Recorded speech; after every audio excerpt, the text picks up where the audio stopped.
મિત્રો આગળના વિડીયોમાં આપણે તમને ગેસના બાટલા માટીના કેવી રીતે બને એ તમને બતાવ્યું હતું કે માટીના ગેસના બાટલા કેવી રીતે બને. તો જુઓ મિત્રો, જે તમે માટીના બાટલા જોતા હતા આપણે સાંકળે ઉતારતા એ કે આવી રીતના માટીના બાટલા બને છે, પણ હવે એ બાટલા સૂકવી અને પકવી અને જુઓ મિત્રો તૈયાર કરી દીધા છે અને કલર પેઇન્ટ પણ થઈ ગયું છે અને તમારી બસત બેગ તૈયાર થઈ ગઈ હોય એવું લાગે. જુઓ મિત્રો, આપણે માનો કે કોઈ બી બચત કરવી હોય તો ઘરે ને ઘરે બચત બેગ તૈયાર થઈ ગઈ છે. જેમ કે જરૂર હોય ત્યારે નીકળી શકે અને આપણે બચત બેગ થઈ જાય ઘરે ને ઘરે. તો મિત્રો, આવા માટીના ગલ્લા ઘણી પ્રકારના આપણે બનાવીએ છીએ, જેમ કે નાળિયેરી ગલ્લા, સાદા ગલ્લા, ગેસના બાટલા ગલ્લા, ઘણી પ્રકારના ગલ્લા બનાવીએ છીએ.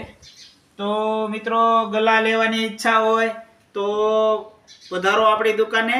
આપણું એડ્રેસ છે કાતરિયા વાસણ ભંડાર, બગદાણા.